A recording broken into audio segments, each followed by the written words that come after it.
Hey guys, Louis Dangle here from Give Me Sport, joined by a very special guest. And I think that I'm quite justified when I say this. All round wrestling legend and current AEW star, Matt Hardy. Matt, how are you? I'm good. How are you? I'm really good. I'm really good. We were just talking before you're in Chicago at the moment, obviously preparing for Dynamite tonight. How are things currently with you? All things AEW. Are you enjoying how things are going at the moment? Yeah, I'm having a blast. It's been a lot of fun working with the younger guys, especially Private Party. Those guys were legitimate Hardy Boys fans whenever they were growing up. So it's really been a lot of fun working with those guys. And it's also fun to kind of be put in this role of like the senior senior talent coordinator slash trainer slash Kearney, which takes a percentage of their money. It's just a fun role doing this whole HFO gig. And have you sort of compare this with all the runs you've had previously, whether that be in WWE, that be with TNA Impact? Where does this rank for you? Are you having the most amount of fun that you've had? It's a really fun gig. I mean, just for me, my role is a little different. Here, I feel like they try and get the most they can out of people that are known as like established legends or For sure. veterans, so to say. So we're usually paired with like younger talent, so we can also like teach them on the job.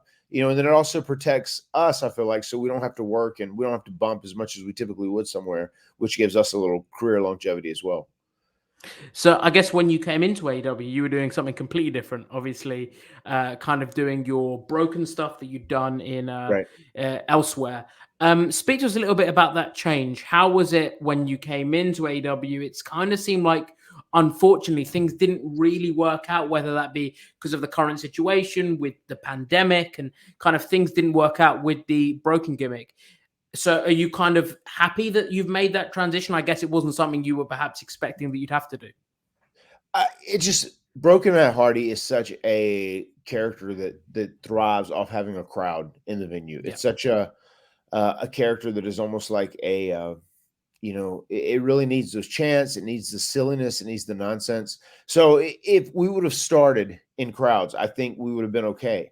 But Sure. considering we were playing just to the television audience and the main demographic of the AEW audience is a little younger, and they're also a little bit more of a sports centric audience as well, as Yeah. opposed to like gimmicky wrestlers. So it was just the best decision to make the shift and end up being Big Money Matt, especially at that juncture when we weren't having fans in the building, and especially when we didn't know how long we were going to be in Jacksonville, but it ended up being Yeah. a year and a half that we were just there, broadcasting to a television audience more than an actual in studio audience.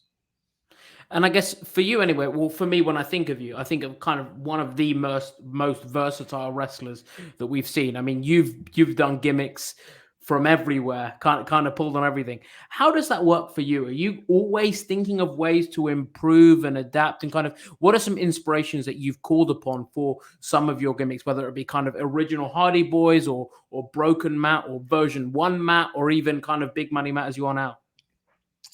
When I first started doing the version one character, and I was doing, Matt Hardy, the Sensei of Attitude, I just wanted to get away from being like in that Hardy Boys groove and mindset because Yeah. that plays much stronger to my brother and like what he does. He is more of a stuntman or an adrenaline junkie and likes to take chances and risk. I felt like my strengths, on the other hand, were playing a larger than life over the top character.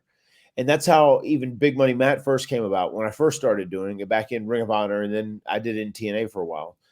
Uh, Broken Matt was definitely inspired by a combination of television shows that I was watching at the time. I'm a big Mhm. TV series show fan.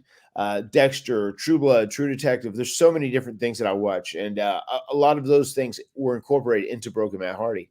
Sure. As far as the current run in Big Money Matt, I kind of inspired that upon by the Italian Stallion and George South. When myself and my brother we first started wrestling, we had to work with these guys for free to pay our dues, and we would get a chance to go to WWE and do televisions. This was in the early '90s into the mid '90s, but they would get 66% of our money every time we would go. I mean, that's like a legit story. So that's kind of the basis of the Kearney Big Money Matt character with the young guys and taking advantage of them.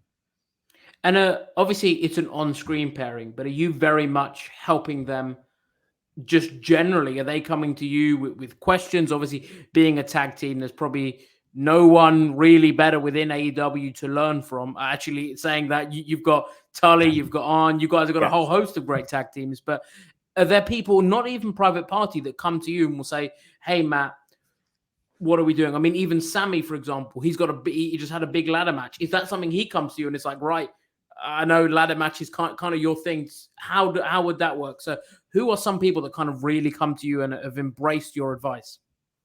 I mean, there are several of the guys. I enjoyed my time working with Sammy. We were kind of snake bitten in some of that stuff, but like he was excited for me to watch the ladder match in full and get back to him and tell him my full thoughts on it. And Private Party, yeah, I really do. I help them more than anybody else. Like we really kind of huddle up and talk about what we're going to do, before we go out there and do it, more than anybody else that I work with. Even though all the other guys, I am there to give advice and I'm very open and happy to give advice. Private Party do remind me a lot of a very raw Matt and Jeff Hardy, and when Michael Hayes came along, no one taught us more than Michael Hayes did. It was a real blessing to be able to be around him and learn from him. And he really taught us some things that were so fundamentally important to becoming an established act in pro wrestling. And I feel like those are the same things that I'm teaching Private Party. And I'm so proud of their growth. Like over the last year and a half, they've grown so much as performers. So a question I've got for you, if we could maybe have a bit of fun. Obviously, the TLC ladder match is some of the most iconic within wrestling. I mean, even I'm going to make you feel incredibly old here, and I apologize for that. But SummerSlam 2000 took place on the day I was born. There you have it. So I watched that match even retrospectively. It's one that stands the test of time. It's one that people even now will be like, right, you're getting into wrestling. What should you show someone to really get them into it? And they'll be like, right, show them that ladder match. So for you, if you were to kind of make a new one within AEW, who would your three teams be? Oh, if I was going to do a new TLC with three teams, I would pick the Young Bucks. I feel like they have to be in there.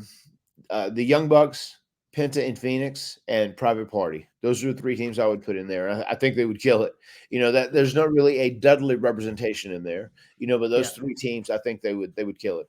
If I had to add one more team, I would put in there the Jurassic Express, and that way you'd have Luchasaurus to be a big man player in the match. And it's kind of speaking a little bit about that match.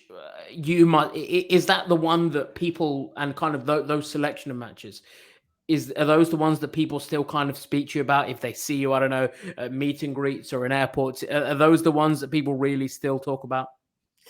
Yeah, I mean, all of like the big matches that I hear about in my career more than the others are like the first ever tag team ladder match, the first tables match, the triple threat ladder match at WrestleMania 2000, TLC 1, TLC 2, the cage match with Edge, my program with MVP, and the final deletion. I still hear about that all the time too. Like it's insane how viral that match ended up being. And for you anyway, as we mentioned, someone that is synonymous with tag team wrestling with Jeff, how great is it? I know that you're not obviously in a tag team right now, but how great is it for you to see tag team wrestling be really appreciated within AEW? It seems like for so long, we've kind of been made to feel that singles wrestling is the thing. And then tag team wrestling kind of come around that. So for you, it must be really awesome to see tag team wrestling really become appreciated. Yeah, no, it's great. Tony Khan really appreciates tag team wrestling. And, obviously the Bucks are kind of leading the charge with the tag team division in AEW. And it's just great that they are really conditioning fans that tag team wrestling matters, because in WWE, as you said, it was something that was always going to be on the back burner. Vince's mindset is that he always wants to have a huge top star or several top stars that are going to draw money, around the world title. And I think it's very, very cool and very refreshing to see that AEW, they treat tag team wrestling as, a main event style type wrestling. And it is. And that's why they have such a great tag team division. And that's why sometimes you'll see the tag team division main events, whatever show it may be, whatever big event. So kind of talking even in terms of pay-per-views, do you think that we could live in a world where a tag team title match main events an AEW pay-per-view? Do you think that there is legitimate legs and legitimate interest in that happening? Yes. Yeah. I do think that will happen. I mean, I think you even look back. I mean, there are matches that, tag team matches that stole the show at some of those events too, because For they were sure. just given the opportunity, not even if they were on last. I mean, I think when people think about Revolution 2020, right before I got here, right before the pandemic happened, I feel like you watched that show and like everybody that watched it was talking about, Hangman and Kenny Omega versus the Young Bucks match on there. They went out there and killed each other and had just an incredible match. For sure, it's great. It is great to see that, and obviously, I kind of for you to know and for everyone to know. Obviously, a lot has been spoken about the old Jeff Hardy leaving WWE situation. I'm not Right. going to touch on that because I know you've spoken about that on your Twitch streams, and I'm sure when he's ready, Jeff will. But kind of one question I had for you: surely, did you think we'll see Hardy Boys within AEW one final run together?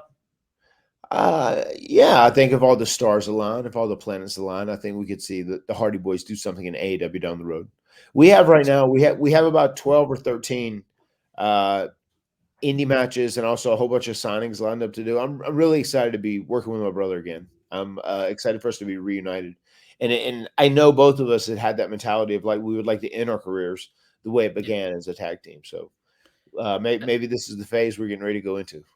And I'm going to give you a little bit of a question that might get you in some trouble with him. But if I give you the option, say I'm Tony Khan for the day, and I say to you, "Hey, look, Matt, you can either main event All Out in a singles match, or you can main event All Out in a tag team title match with Jeff. What would you choose?" I would choose to main event in a tag team match.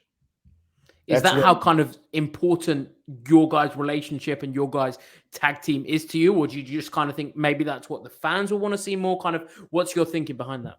I just think we're at our strongest. We're at our strongest now together as a team. For Like sure. from many different aspects, we really help out the other one immensely in so many ways. So I would definitely say as a tag team match. And also, one thing I think that would be great if, once again, it's a big if Jeff ends up coming to AEW, we would be treated very respectfully as one of the greatest tag teams of all time, which is very important to us too. We're right now I think it's very paramount to both of us that we want to really cement our bond and our legacy in the business as a tag team. So we would like to be treated as a very special tag team. And at AEW, they're very good about treating veterans and legends very well.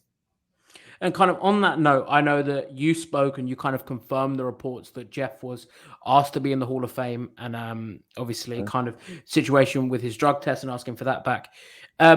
You guys are, for me anyway. I did media in the week of Royal Rumble, spoke to loads of WWE wrestlers, and when I said, "Hey, who's someone you'd like to go in the Hall of Fame?" along with the likes of Umaga and Mickey James, it was the Hardy Boys that was kind of on the tip of everyone's tongue. I know obviously you're working for AEW now and Jeff has just left WWE. Do you foresee a world where maybe you guys will be inducted into the Hall of Fame? And is that something you'd be interested in, or do you kind of think that ship has sailed on your career? I mean, I don't think that ship has sailed to say that. Well, yeah, of course. I mean, like it's one of those things. I mean, if I can do this, I want to do this as long as I can do it. And it's very cool Sure. now that I get to wrestle, and my kids are getting a little older, and they understand it better, and they can enjoy. Dada actually doing this thing for a little bit. That's important to me. And as far as a Hall of Fame induction from WWE, yeah, I mean, sure, I'd be up for that. But like right now with AEW, I'm just so happy with their usage. I mean, I don't see myself going anywhere else, Sure. for the remainder of my in-ring career, Sure. besides AEW. So, we'll see. We'll cross that bridge when we get to it. But as far as being inducted into Hall of Fame, yeah, I think Jeff and I would both think that's cool. It's not like the end all be all. No. The be all end all at the end of the day is to be doing your thing and optimizing whatever you're doing in pro wrestling. And right now, for me, that is being here at AEW, and that's what I'm focused and concentrating on right now.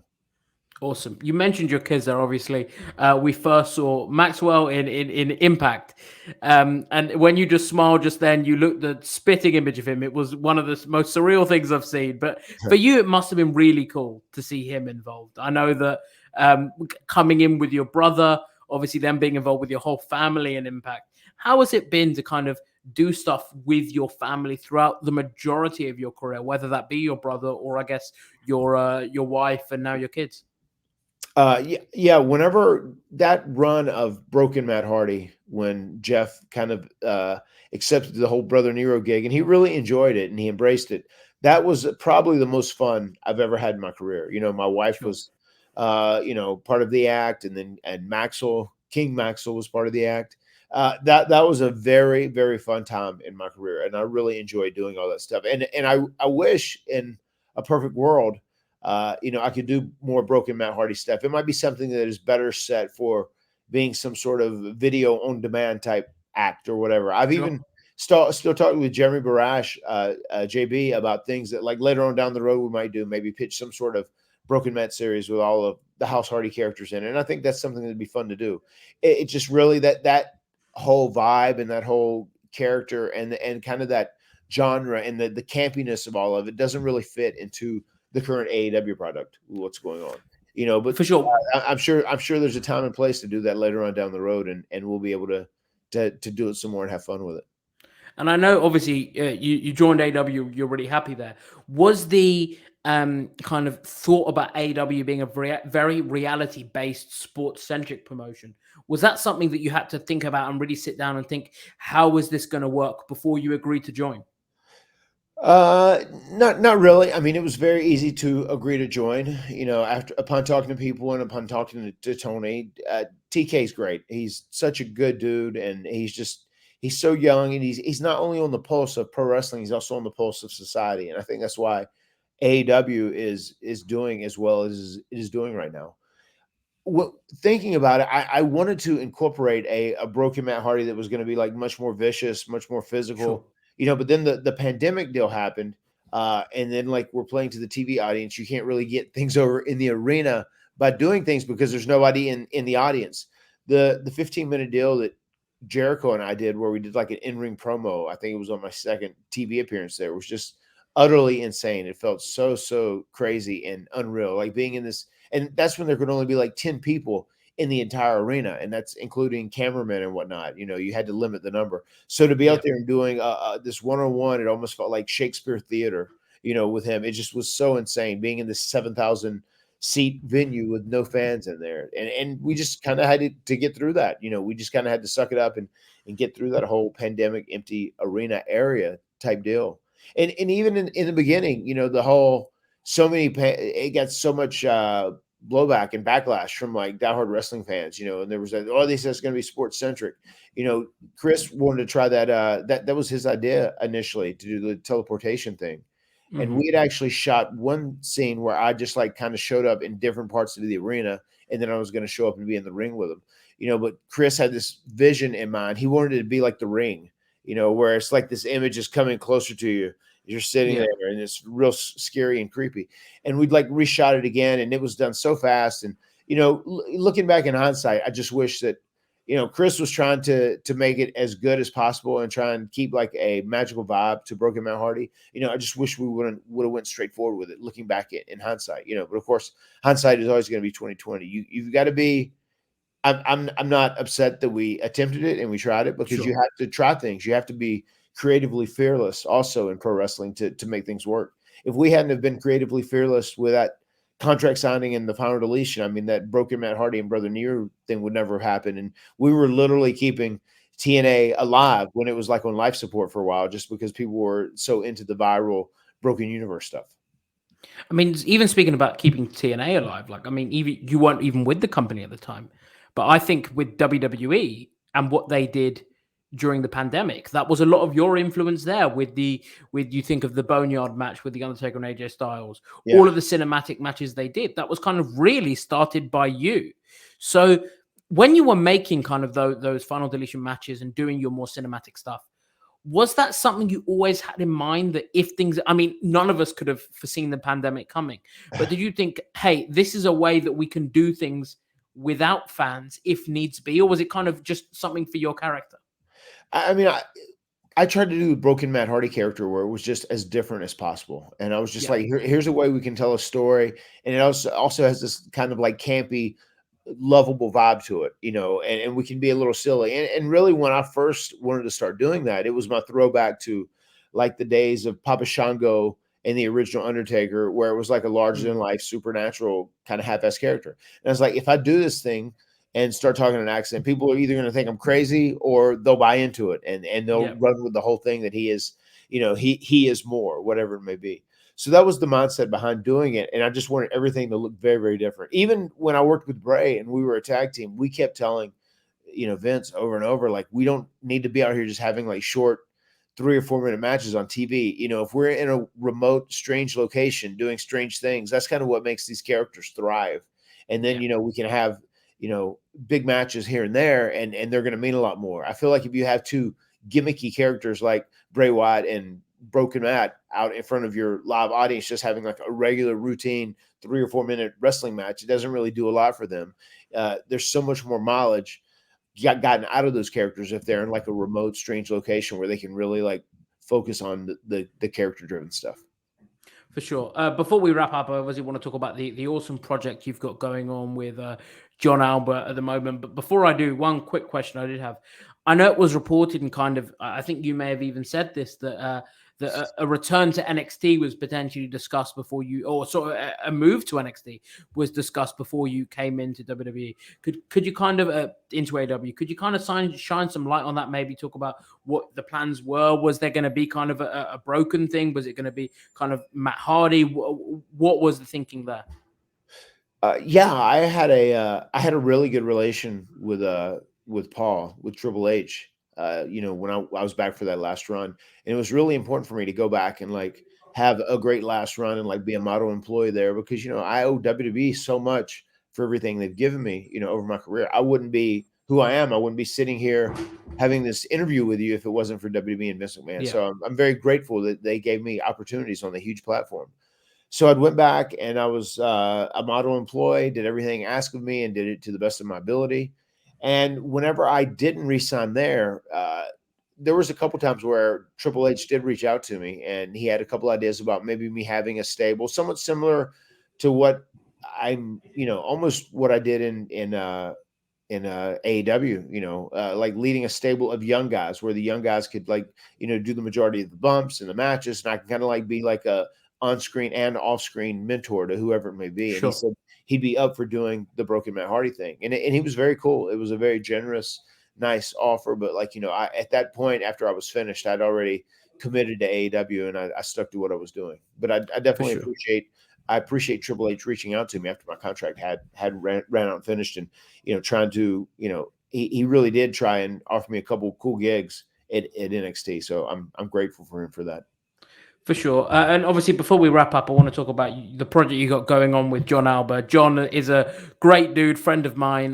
You guys have kind of telling your story, which, listen, you've had a crazy journey throughout your pro wrestling career in WWE, Ring of Honor, TNA, wherever you've been, kind of buzz and talk comes around with it. So speak to us a little bit about what this whole project is about, maybe give fans kind of a little idea for what they can expect if they tune into one of your shows with John.